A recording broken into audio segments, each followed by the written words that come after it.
Speech చెప్పారు ఆయన.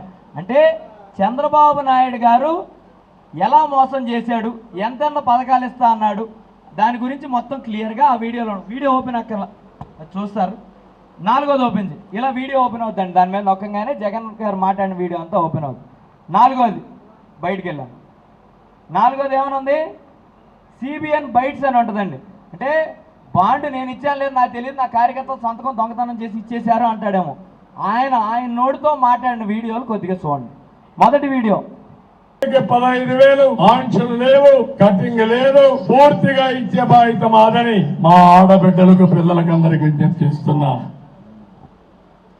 ఇదొక అద్భుతం. మళ్ళీ తల్లికి వందనం కింద ఎంతమంది పిల్లలైతే అంతమంది పిల్లలు, ఆంక్షలు లేవు, కటింగులు లేవు.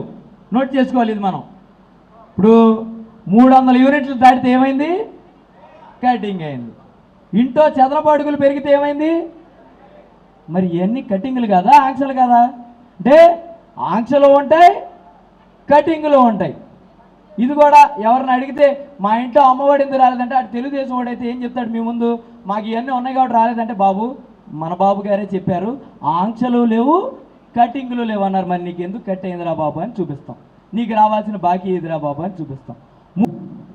రైతుకు సంవత్సరానికి 20,000 రూపాయలు ఇప్పుడు ఇచ్చేది కాకుండా 20,000 వరకు ఇచ్చేట్టుగా తెలుగుదేశం పార్టీ నిర్ణయం చేశాం. నిర్ణయం ఒకటే చేస్తారు, డబ్బులు ఎవరు. తెలుగుదేశం పార్టీ నిర్ణయం చేశాం. ఏమన్నా రైతులకి 20,000 రూపాయలు. ప్రస్తుత రైతు పరిస్థితి గురించి చెప్తాను. ఇప్పుడు ఇచ్చేది కాకుండా 20,000 రూపాయలు, అదే అది ఆపనన్నాడుగా జగన్ గారి సంక్షేమ కార్యక్రమాలు ఆగో కదా, అవి వస్తాయి ఇవి వస్తాయి, బాగా వచ్చినాయి. ఈరోజు ప్రస్తుత రైతు పరిస్థితి చెప్తున్నాను. నేను తిరిగి వచ్చాను కాబట్టి చెప్తున్నా. మా బందర్లో పంట కాలంలో నుంచుంటే కనీసం పాదాలు పైకి తడవట్లేదండి, ఎంత ముంచినా తడవట్లా. రైతులు అడితే, బాబు నీకు అత్యాస కానీ చంద్రబాబు నాయుడు కాలు పెడితే ఈ ఏమైనా పైకి వచ్చేస్తాయా, మామూలుగా బొడ్డవాడు కూడా మునగడు ఆడుకుని వచ్చేస్తాడు, ఇప్పుడు పాకేవాడు కూడా అంటున్నారు. మళ్ళీ ఇంకో విచిత్రం తెలుసా, మామూలుగా పంట పోదులు ఏమన్నా తవ్వడానికి పూడికలు తీయడానికి ఏమయ్యేదంటే, ఆ లోకల్ ఎమ్మెల్యేనో లేదా జిల్లా మంత్రి గారో కూర్చుని ఇరిగేషన్ డిపార్ట్మెంట్ వాళ్ళతో మీటింగ్ పెట్టుకుని లేదా ప్రభుత్వంతో పై పెద్దలతో మాడుకుని పూడికలు తీయటాకో లేదా ఇంకేమైనా పనులు చేయించడాకో మిషన్కి ఆయన సొంత డబ్బులో లేదా గవర్నమెంట్ నుంచి తెచ్చిన డబ్బులో ఖర్చు పెట్టేవాళ్ళు. ఈరోజు మీ చోట ఎట్టా ఉందో మాకు తెలియదు కానీ మా సూపర్ మంత్రి గారు ఏం చేస్తున్నాడు తెలుసా, ప్రతి రైతుని ఎకరాకి 500 రూపాయలు పెట్టుకుని మిషన్ వాళ్ళు తెప్పించుకుని పని చేయించుకుంటే అంటే ఈయన వచ్చి కొబ్బరికాయలు కొడతాడంట. అద్భుతం, సంపద సృష్టి.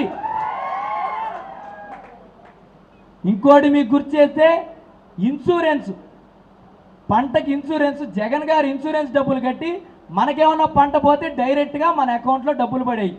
చక్కగా అసలు ఎవరికి చెప్పకల్లా మన పంట పోయింది, ఈ క్రాప్ నమోదు చేసుకుని పంట పోతే ఇన్సూరెన్స్ డబ్బులు మన అకౌంట్లో పోయాయి.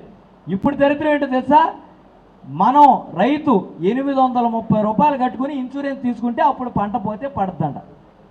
అంటే వచ్చి ఇంతకుముందు గవర్నమెంట్ ఇన్సూరెన్స్ కట్టేది, ఇన్సూరెన్స్ డబ్బులు జగన్ గారు కడితే ఇప్పుడు మన దగ్గర నుంచి వసూలు చేస్తున్నారు. ఇది కూడా సంపద సృష్టి, మన దగ్గర నుంచి పీకేయడమే, మనకి ఇచ్చేదేం లేదు.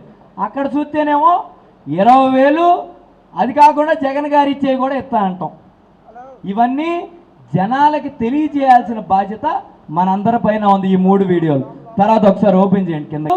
చంద్రబాబు గారు ఈ సంవత్సరంలో మనకి ఇవ్వాల్సిన బాకీ అని వాళ్ళకి గుర్తు చేయాలి.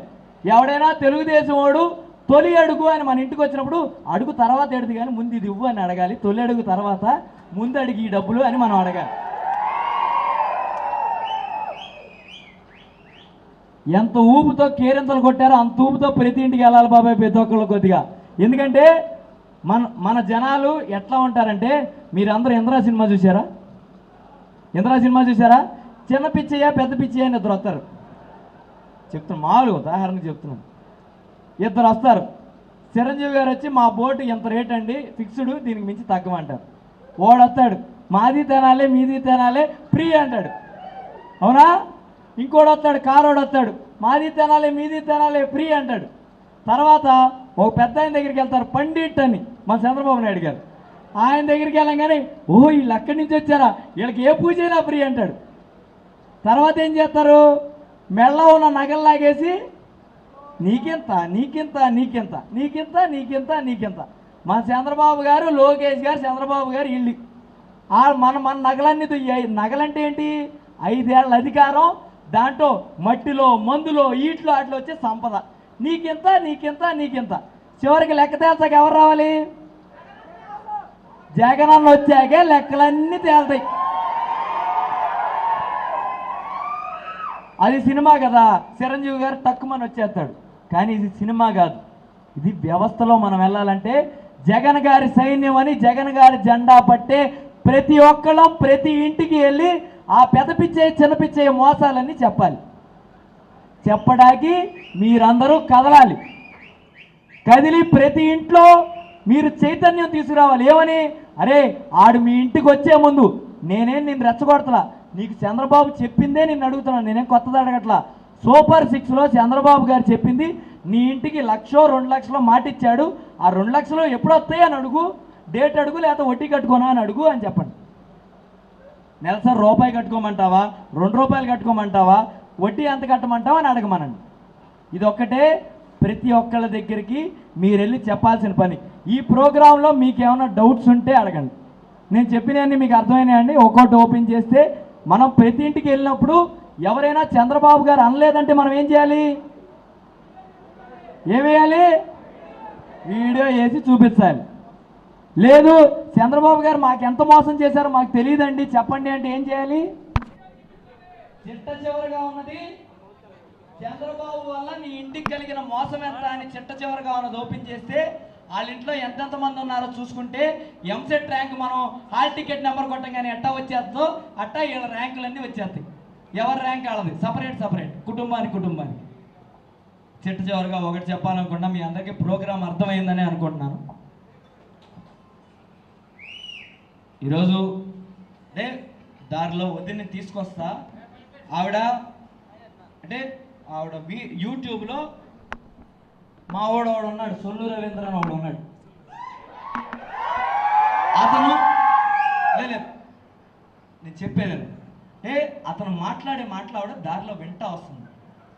అతను ఏమంటాడంటే, జెడ్పీ చైర్మన్ గారు వాళ్ళ ఆయన గారు, జెడ్పీ చైర్మన్ గారు లేడీ అయినా కూడా బూతులు మాట్లాడుతా వాళ్ళని రెచ్చగొడితే అట్ట అయింది, వీళ్ళే రాక్షసులు అని మాట్లాడుతున్నాడు. ఒకటే అడుగుతున్నాను రవీంద్ర గారు, రాజకీయాలు పక్కన పెట్టేద్దాం, మానవత్వంగా మాట్లాడదాం. మీరు మీ ఇంట్లో వాళ్ళు కారేసుకెళ్తే తాగేసి ఒక 50 మంది నీ కారుని చుట్టుముట్టి ఏమీ చేయని పాపానికి బూతులు తిడుతూ నీ ఇంట్లో ఆడవాళ్ళని, ఒకటే చెప్తున్నా, ఏ ఇంట్లో ఆడపిల్లైనా ఒక తండ్రికి పుట్టంగానే ఏం చేస్తుంది?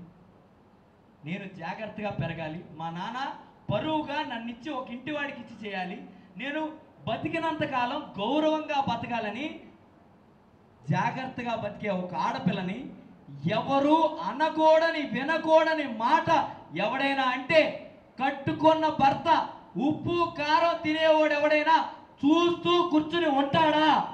నువ్వు ఉంటావా అని అడుగుతున్నా. ఒకటే మానవత్వంగా, పార్టీలో ఈరోజు రాజకీయాలు ఉంటే రేపు పోతాయి, మానవత్వంగా మాట్లాడండి. ఒక ఆడపిల్లకి ఇంత ఘోరంగా జరిగితే మీరు మాట్లాడాల్సిన మాట ఏంటి? ఇది మేము ఖండిస్తున్నాం. ఎవడెవడు దీని వెనకాల ఉన్నాడో, పోనీ కుట్ర మేమే చేసామంటే వాళ్ళు ఎవరుంటే వాళ్ళందరినీ అరెస్ట్ చేయాలి అనే మాట అనాలి తప్పితే దీంట్లో కూడా రాజకీయాలు తెచ్చి ఇంకా ఆడపిల్లని ఇంకా ఇబ్బంది పెట్టే విధంగా మాట్లాడతాం ఎంతవరకు సబబు అని ఎవరైతే మాట్లాడుతున్నారో వాళ్ళందరినీ ప్రశ్నిస్తున్నాం. అలాగే ఒకటే చెప్తున్నా, నువ్వు కుంగిపోవాల్సిన అవసరం లేదు. తప్పు చేసిన వాడు కుంగిపోవాలి. తప్పు ఎవడైతే చేశాడో ఆడు కుంగిపోవాలి తప్పితే నువ్వు కుంగిపోవాల్సిన అవసరం లేదు. నీ కంట్లో కారిన ప్రతి కన్నీరుకి దేవుడు కాలమే సమాధానం చెప్పుద్ది అని నీకు ధైర్యం చెప్పు. ఈరోజు నీ వెంట ఇంత కుటుంబం ఉంది. నాకు తెలియదు నీ రక్త సంబంధికులు ఎంతమంది నీకు ఫోన్ చేసి నిన్ను ఓదార్చారో నాకు తెలియదు, కానీ ఈరోజు నీకు ఇట్టా ఇబ్బంది జరిగిందంటే నిన్న నైట్ నీ ఇంట్లో చేరిన కుటుంబ సభ్యులు కానీ ఈరోజు నువ్వు మీటింగ్ పెట్టం కానీ నీ కోసం ఎక్కడికి కదలకున్నా ఇంత కుటుంబం నీతో ఉంది. మీరు ఎక్కడ భయపడక్కర్లా, వెన్ను తిరిగి చూపించక్కర్లేదని వీళ్ళే మీ ధైర్యం, వీళ్ళే మీ కుటుంబం అని మీ అందరికీ రేపు అన్న రోజు నీకు ఏ కష్టం వచ్చినా నీకు సొంత అన్నదమ్ములు ఉన్నారు లేదు నాకు తెలియదు, కానీ వాళ్ళందరూ నిన్ను ఎంత కాపాడతారో తెలియదు, కానీ నీ కుటుంబం అయిన మేమందరం కూడా నీకు అడ్డుగా నిలబడతాం. మమ్మల్ని దాటే నువ్వు సంషేర్గా రాజకీయాలు చేయి, మమ్మల్ని దాటే నీ దగ్గరికి ఎవడైనా రావాలని తెలియజేస్తున్నాం. అలాగే ఈరోజు వాళ్ళ వెన్నుదన్నుగా నిలుస్తున్న ప్రతి నాయకుడికి పేరు పేరుగా ధన్యవాదాలు తెలియజేస్తున్నా. ఇంకోటి, నేను రామన్నయ్య ఈ జిల్లాలో వయసులో చిన్నోళ్ళం, రాజకీయ అనుభవంలో చిన్నోళ్ళం. తెలుసో తెలియకో నాయకుల దగ్గర కానీ ఏమన్నా తప్పు చేసున్నా పెద్ద మనసుతో మీ బిడ్డగా మమ్మల్ని క్షమించి మమ్మల్ని అసెంబ్లీ గేట్ దాకా దాటిస్తే ఖచ్చితంగా మీకు సేవ చేయడానికి మీకు అందుబాటులో ఉంటూ